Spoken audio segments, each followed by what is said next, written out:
Hi அனைவருக்கும் sweet வணக்கம். பொதுவாக இந்த ஹாலிவுட் படங்களில் இந்த பேய் இந்த ஃபியரு அந்த மாதிரி விஷயங்கள்லாம் வந்துட்டு கொஞ்சம் சிம்பாலிக்காக காட்டணும் அப்படின்னா இந்த ஒரு சிம்பிளாக யூஸ் பண்ணுவாங்க. குறிப்பாக இந்த ஹாலிவுட் இந்த பேயை கலாய்ச்சலாம் படம் பண்ணுவாங்கள்ல, ஸோ அந்த படங்கள்லாம் வந்துட்டு குறிப்பாக இந்த பேயை காட்டணும்னா இந்த சிம்பிளை வச்சு தான் காட்டுவாங்க. இது ஒரு பாயிண்ட்டா. செகண்ட் பாயிண்ட்டு, வாட்ஸ்அப்பில் நம்ம ஒரு எமோஜி யூஸ் பண்ணுவோம் பார்த்தீங்களா, ஒரு மாதிரி ஆன்னு சொல்லிட்டு ஒரு மாதிரி பயப்படுற மாதிரி கத்துற மாதிரி ஒரு எமோஜி யூஸ் பண்ணுவோம்ல, அந்த எமோஜி உருவாகிறதுக்கும் இப்போ நம்ம பார்க்க போகிற விஷயம் தான் காரணம். அது மட்டும் இல்லை, மூணாவது ஒரு மேட்டராக பார்த்தீங்கன்னா, கிட்டத்தட்ட ஒரு பெயிண்டிங் வரலாற்றில் மோனாலிசா பெயிண்டிங் அளவுக்கு இணையாக வச்சு அவ்வளோ பாப்புலராக ஒரு பெயிண்டிங்கை பற்றி பேசுகிறாங்கன்னா அதுவும் இந்த பெயிண்டிங் தான். கூடுதலாக இன்னொன்று சொல்லணும் அப்படின்னா, கிட்டத்தட்ட 60 செகண்டில் ஒரு 120 மில்லியன் மதிப்புள்ள ஒரு பொருளை வந்துட்டு ஒருத்தங்க திருடிட்டு போயிருக்கிறானுங்க. அந்த பொருள் எந்த பொருள்னு கேட்டிங்கன்னா அதுவும் இந்த பெயிண்டிங் தான். என்னடா அவ்வளோ பெரிய ஒரு பெயிண்டிங்கான்னு கேட்டிங்கன்னா, எஸ், த ஸ்க்ரீம் பெயிண்டிங். இதுதான் வந்துட்டு வரலாற்றில் இவ்வளோ பெரிய ஒரு ஒரு கோட்டாஸும் வந்து நிரப்பிட்டு வர்ற ஒரு பெயிண்டிங்னு சொல்லலாம். இன்ன வரைக்குமே இந்த ஸ்க்ரீம் பெயிண்டிங் பார்த்தீங்கன்னா அவ்வளோ ஒரு மதிப்பு இருக்குது, அவ்வளோ ஒரு ஒரு விஷயங்கள் அதுக்குள்ளே இருக்குது தான் வந்து பார்க்கப்படுது. இதை யார் வந்துட்டு இதை வந்து வரைஞ்சா, அதுக்கப்புறம் எப்படி இதெல்லாம் கனெக்ட் ஆகுது, இந்த பெயிண்டிங் வந்துட்டு ஆல்ரெடி 2 தடவை திருடு போயிருக்கு. அப்படி திருடப்பட்ட ஒரு நாள் தான் இன்னைக்கு ஆகஸ்ட் 22. ஸோ அதனால தான் இன்றைக்கி அதை பற்றி நம்ம பார்க்க போகிறோம்.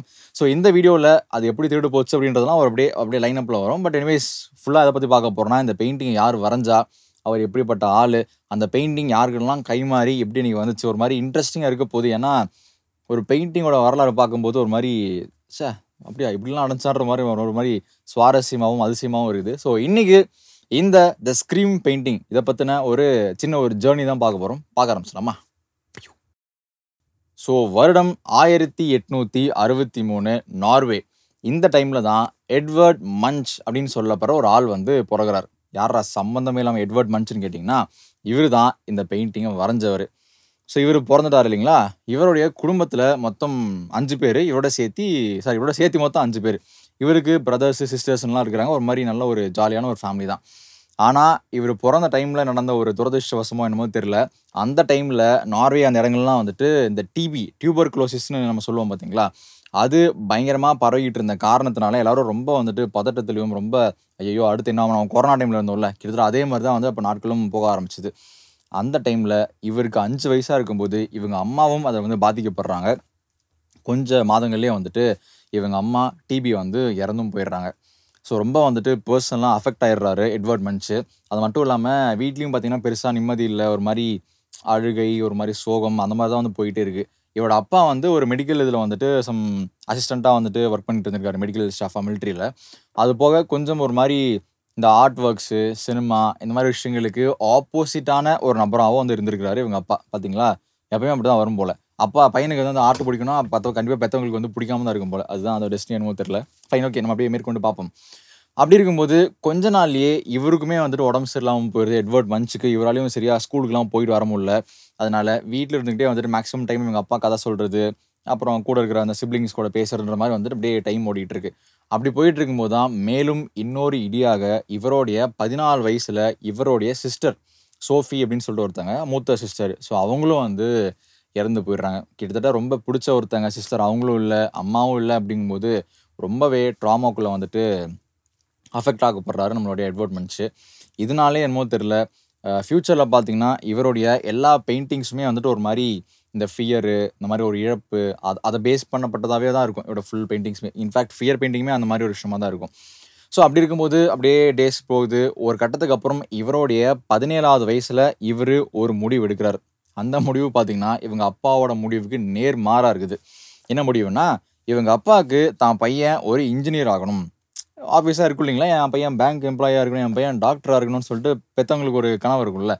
ஆனால் ஐ ஹேட் அதர் ஐடியாஸ் அப்படின்ற மாதிரி பையனுக்கு, நம்ம எட்வர்ட் அவர்களுக்கு வந்து நான் வந்து ஒரு பெயிண்டர் ஆகணும், நான் வந்து இந்த மாதிரி ரிஃப்ளெக்ஷன்ஸை நான் வந்துட்டு பெயிண்டிங்காக நான் வந்துட்டு வரையணும், ஹியூமன் தாட்ஸை நான் வந்து பெயிண்டிங்கை எக்ஸ்பிரஸ் பண்ணணும்னு சொல்லிட்டு அப்படி ஒரு மாதிரி தினுசான ஒரு ஆசையோடு வந்துட்டு பெர்லின் கிளம்பி போகிறாரு. அப்படி போனோடனே அந்த டைமில் அந்த ஒரு இப்போ ஒவ்வொரு எராஸ்லேயும் வந்துட்டு ஒவ்வொரு ட்ரெண்டாக ஒரு விஷயம் இருக்கும் இல்லைங்களா, அதுதான் மேக்ஸிமம் எல்லாருமே ட்ரை பண்ணுவாங்க. அப்படி இருக்கும்போது அந்த டைமில் எந்த மாதிரி பெயிண்டிங்ஸ் வந்து சேலபிளாகவும் எது வந்து ஃபேமஸாக இருந்துச்சுன்னா, அந்த நேச்சரை அப்படியே வந்துட்டு போர்ட்ரே பண்ணுறது. இப்போது ஒரு ஆடு உட்காந்து புல் சாப்பிடுதுன்னா அப்படியே சூப்பராக அதை வரைஞ்சி வாவ் பயங்கரமான பெயிண்டிங்கான்னு சொல்லுவாங்க. அப்புறம் ஏதாவது மனுஷன் வேலை பார்க்குறது, அந்த மாரி ரொம்ப நேச்சுரல் பெயிண்டிங் இருக்கிறது அப்படியே ஒரு ஃபோட்டோ பிடிக்கிற மாரி பெயிண்டிங் வரைஞ்சா, அதான்ப்பா அந்த காலத்து ட்ரெண்டு. ஆனா இது வந்து நம்ம ஆளுக்கு வந்து செட் ஆவல. நம்ம ஆளுக்கு வந்து என்னய்யா இருக்கிறத அப்படியே படம் புடிச்சு, இதில என்னய்யா நம்ம வந்து காட்டப் போறோம் அப்படின்னு சொல்லிட்டு he had other other ideas இல்லைங்களா? அதனால இவரோட பெயிண்டிங்ஸ் எல்லாமே வந்துட்டு எப்படி இருக்கும்னா, ஒரு மாரி அ ஒரு ஒரு லவ்வுல வந்து இழந்தா எப்படி இருக்கும்? ஒரு மாரி வந்துட்டு அந்த உள்ளுக்குள்ளார நெறைய பேருக்கு சில வலிகள்லாம் இருக்கும் பார்த்தீங்களா? ஸோ அதெல்லாம் வந்து எக்ஸ்பிரஸ் பண்ற விதமாக, யாருமே பேசிக்கா மெயினா தொடாத ஏரியாவ ரொம்ப தொட்டு, அத வந்துட்டு ஒரு மாரி பெயிண்டிங்கா வந்துட்டு இவர் வந்து வரைவாரு. இல்ல ரொம்ப கில்லாடியும் கூட. இன்ஃபாக்ட் இவர் பெயிண்டிங்ஸ் எல்லாமே ஆல்மோஸ்ட் எல்லாமே எப்படி சொல்றது? ஒரு மாரி சோகமாவும், அத பார்த்தாலே ஒரு மாரி ட்ராமால அஃபெக்ட் ஆன ஒருத்தர் வரைஞ்ச மாரியும், ஏதோ வந்து எல்லாருக்குள்ளயும் ஒரு உள்ளுக்குள்ள ஒரு ஒரு விஷயம் இருக்கும் பார்த்தீங்களா? மூடி மறைச்சுட்டு வெளிய சொல்ல முடியாம. ஸோ அந்த விஷயங்கள்லாம் வந்து பெயிண்டிங் மூலமா சொல்ற மாரியும், ஒரு மாரி தான் வந்துட்டு அவரோட பெயிண்டிங்ஸ்லாம் வந்துட்டு வரையப்பட்டிருந்துச்சு. இன்ஃபாக்ட் போக போக போக அந்த பெயிண்டிங்ஸ்க்கு நல்ல வரவேற்பும் வந்து கிடைக்க ஆரம்பிச்சது. இப்படியா போயிட்டு இருந்தது பார்த்தீங்கன்னா, ஓரளவுக்கு இவர் வந்து ரெனவுண்ட் ஒரு நல்ல ஒரு ஆர்டிஸ்ட்டாவும் வந்து கொஞ்சம் கொஞ்சமா மாறிட்டுறாரு. இப்ப தான் வந்து அந்த சம்பவம் நடந்த நிகழ்வு வந்து நடக்குது. எப்போன்னு பார்த்தீங்கன்னா, ஜனவரி 22, 1892வது வருஷம். இவரு நார்வேல வந்துட்டு ஓஸ்லோ அப்படின்னு சொல்லப்போற ஒரு ஏரியா. அங்க வந்து 2 மலைகள் இருக்கு. அதுக்கு நடுவுல வந்து தண்ணிலாம் போகும் இல்லைங்களா? அந்த மாரியான ஒரு இடம். அங்க வந்து இவரோட 2 ஃப்ரெண்ட்ஸ் கூட நடந்து போயிட்டுருக்காரு. அப்படி நடந்து போயிட்டுருக்கும்போது, அவங்க ஃப்ரெண்ட்ஸ் முன்னாடி போயிடுறாங்க பேசிட்டே. இவரு கொஞ்சம் பின்னாடி அப்படியே வந்துட்டுருக்காரு. வந்துட்டு இருக்க பார்த்தீங்கன்னா, திடீர்னு அங்க ஒரு ஃபென்ஸ் மாரி ஒண்ணு இருக்கு. அதுல சாஞ்சு நிக்கிறாப்படி, திடீர்னு அவருக்கு பேனிக் அட்டாக் வந்து வந்துருது. என்னடா பேனிக் அட்டாக்? ஆப்வியஸா நெறைய பேருக்கு தெரிஞ்சிருக்கும். யாருக்காவது தெரியல அப்படின்னு பார்த்தீங்கன்னா, இந்த பாஸ்ட்ல நடக்கப்பட்ட சில விஷயங்கள்லாம் அவங்களுக்கு வந்து ட்ரிகர் பண்ணி ஒரு மாரி மன அழுத்தம் மாரி ஏற்பட்டு, கொஞ்சம் நேரத்துக்கு ஏதோ ஒரு ஹார்ட் அட்டாக்ன்னு சொல்ல முடியாது. ஒரு மாரி பதட்டம், பயங்கரமா ரொம்ப ஜாஸ்தியாயிரும் பேசிக்கா. ஸோ அதுதான் வந்து பேனிக் அட்டாக். ஸோ அது வந்து இவருக்கு ஏற்பட்டுருது. அது ஏற்படும்போது, அப்படியே அது வந்து ஒரு ஈவினிங் டைமு. வானம்லாம் வந்துட்டு அப்படியே அந்த ஒரு மாரி ரெட்டா மாற ஆரம்பிக்குது. வானம்லாம் ஃபுல்லா வந்துட்டு பிளட்டா தெரிய ஆரம்பிக்குது. சுத்தி வந்து நெருப்பு எரியிற மாரி இவருக்கு வந்து ஃபீல் ஆக ஆரம்பிக்குது. என்னமோ பயங்கரமா வந்து நடக்க போகுதுன்ற மாரிலாம் இமேஜினேஷன் இவருக்கு போகுது. ஃபைனலா கொஞ்ச நேரத்துக்கு அப்புறம் இவர் வந்துட்டு நார்மல் ஆகுறாரு. அந்த டைம்ல இவரோட ஃபேஸ் எப்படி இருந்துச்சு அப்படின்னு பார்த்தீங்கன்னா, அப்படின்ற மாரி இருந்துச்சு. ஸோ இப்ப புரியுதா? இதுதான் வந்து அந்த ஃபியர் பெயிண்டிங்கான ஒரு இன்ஸ்பிரேஷன்னு சொல்லலாம். ஸோ இந்த ஒரு மொமெண்ட்ட கேப்சர் பண்ணி இத நம்ம வந்து பண்ணணும் அப்படின்னு சொல்லிட்டு தான் ஃபர்ஸ்ட் ஆஃப் ஆல் அந்த ஃபியர் பெயிண்டிங்கே சாரி சாரி என்னது ஸ்க்ரீம் பெயிண்டிங்கே வந்து இவர் வந்து வரைய ஆரம்பிச்சிருக்காரு. இதுக்கு முன்னாடி இவர் எந்த மாரி பெயிண்டிங்ஸ்லாம் வரைஞ்சிருக்காருன்னு பார்த்தீங்கன்னா, அதுவுமே கிட்டத்தட்ட இவருடைய பெர்சனல் லைஃப்ல இருந்து இன்ஸ்பயர் பண்ணப்பட்டதா தான் இருக்கு. ஃபார் எக்ஸாம்பிள் இவருடைய சிஸ்டர் இறந்து போனாங்க பார்த்தீங்களா? அதையுமே வந்துட்டு பெயிண்டிங்கா வரைஞ்சிருக்காரு. வெவ்வேறு விதங்களா வரைஞ்சிருக்காரு.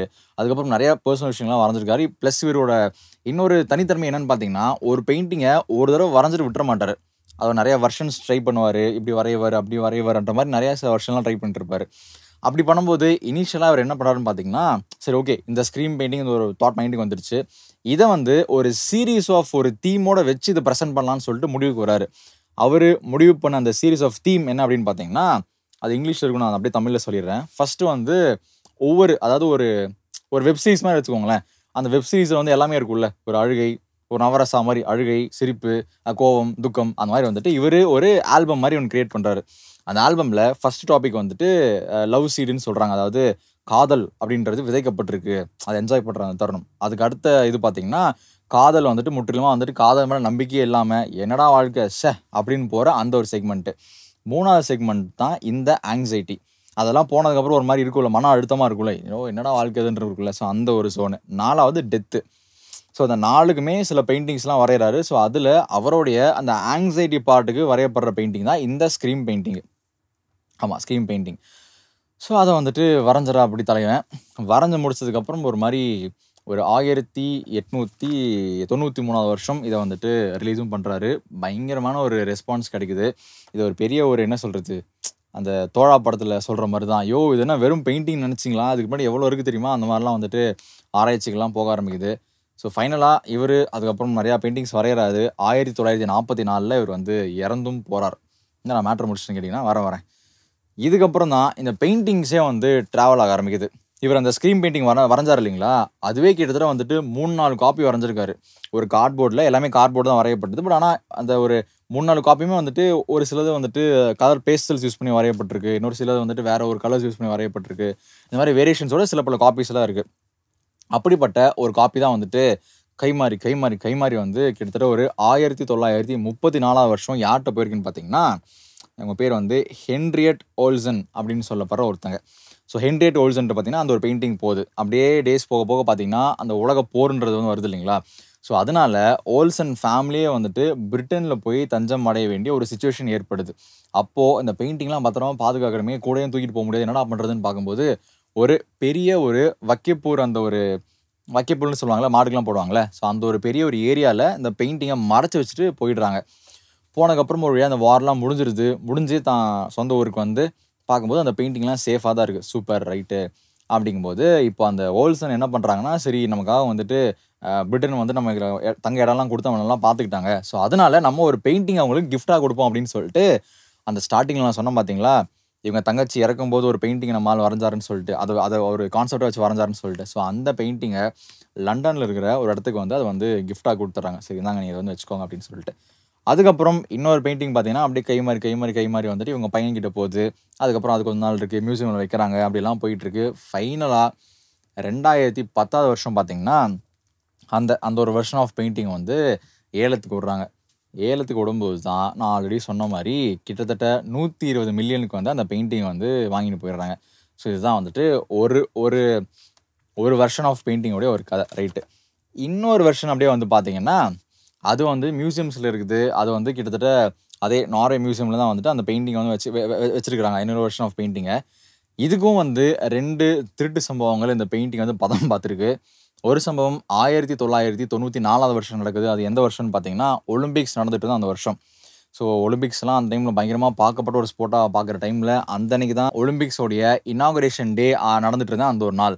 ஸோ அந்த டைமில் எல்லாருமே மும்மரமாக வந்துட்டு டிவியும் அந்த இதுவும் பார்த்துக்கிட்டு இருந்த அந்த ஒரு டைமில் வந்து இது ரொம்ப சொல்கிறதுக்கே வேடிக்கையாக தான் இருக்கும். பட் ஆனால் இதுதான் நிஜமாவே நடந்தது. அந்த ஒரு மியூசியமில் அந்த டைமில் இருந்த அந்த சேஃப்டி மெக்கானிசம்ஸு அதெல்லாமே வந்துட்டு ஆஃப் பண்ணி வச்சுருக்காங்க. ஏன் அப்படின்னா, அந்த டைமில் அந்த மியூசியமில் அந்த கிளீனிங்கு ப்ளஸ் அந்த பழுது பார்க்கும் வேலைகள்லாம் போயிட்டு இருந்தனால வந்து எல்லாமே ஆஃப் ஆகி தான் இருக்குது. எல்லாம் சேஃப்டி கேமராஸு அப்புறம் அந்த மற்ற விஷயங்கள்லாம் வந்து ஆஃப் ஆகி தான் இருக்குது. அந்த டைமை கரெக்டாக யூஸ் பண்ணியோ இல்லை பிளான் பண்ணி வந்தோ என்னமோ தெரில.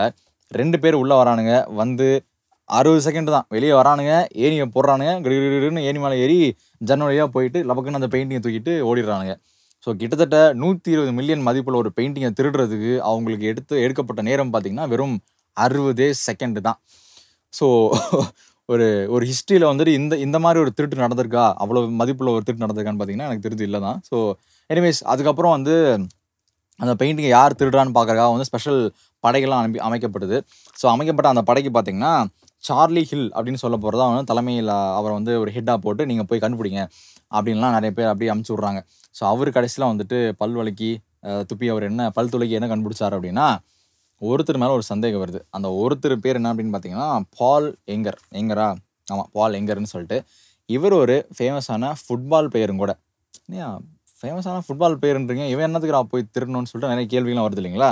ஆனாலும் இவர் மேலே சந்தேகம்லாம் வலுக்க ஆரம்பிக்குது. அதுக்கு ஏற்ற மாதிரியே இந்த பால் அவருக்கு வந்துட்டு பையன் பிறக்கும்போது அவர் வந்துட்டு அட்வர்டைஸ்மெண்ட்டில் என்ன கொடுத்துருந்தாருன்னா, அது ஒரு ஒரு வேறு அந்த என்னது நார்வே மொழி சொல்கிறாங்க. மெட் இட் ஸ்ட்ரிக் அப்படின்னு சொல்லிட்டு கொடுத்துருக்காராம். இதுக்கு அர்த்தம் என்னன்னு பார்த்தீங்கன்னா, வாட் அ ஸ்க்ரீம் அப்படின்னு சொல்லிட்டு அதுக்கு அர்த்தமா இங்கிலீஷில்.